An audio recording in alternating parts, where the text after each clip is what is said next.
Quiet: The Power of Introverts in a World That Can't Stop Talking, by Susan Cain. Summary: Quiet shows the slow rise of the extrovert ideal for success throughout the 20th century, while making a case for the underappreciated power of introverts and showing up new ways for both forces to cooperate. Here goes another book by a top TED speaker. Susan Cain's talk about the power of introverts has been viewed over 10 million times. The reason is that her book and talk made a lot of people feel heard for the first time. In the 7 years of research leading up to the publication of Quiet in 2012, Susan uncovered the slow rise of the extrovert ideal in the public and American workplace. This helped her understand where a lot of her personal struggles as a Harvard Law School graduate and Wall Street lawyer came from, and why she could never have thrived in these environments. Her book is a well of wisdom about personality types, workplace relationships, and human interaction. Here are 3 particular gems that struck me.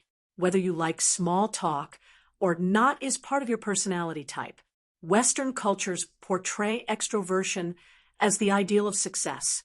Companies need to adjust their workplaces to introverts as well. Ready to uncover the power of introverts? Here we go.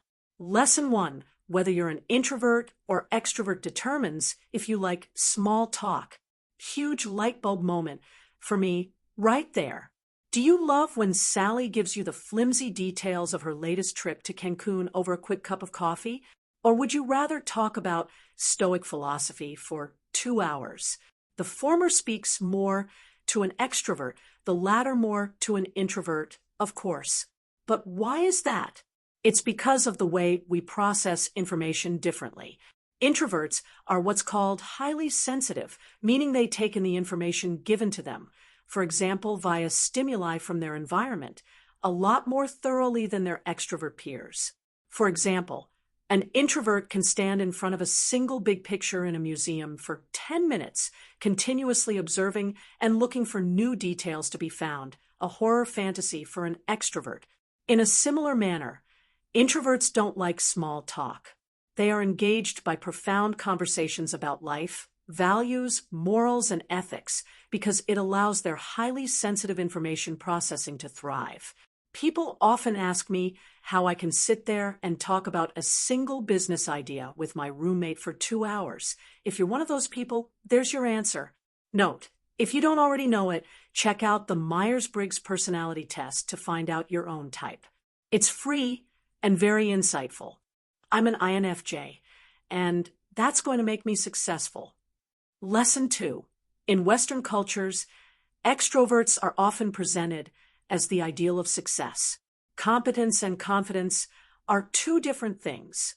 Sadly, in Western cultures, we confuse them a lot. We often perceive whoever's the most confident to be the most competent as well.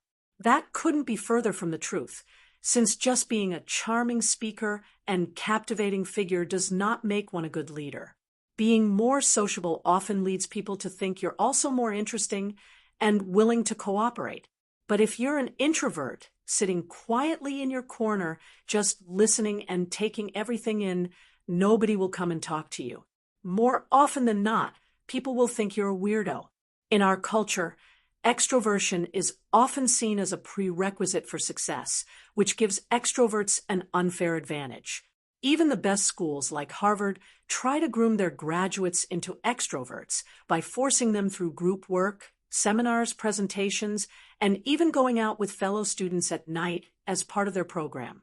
Go to Japan, however, and you'll find none of this.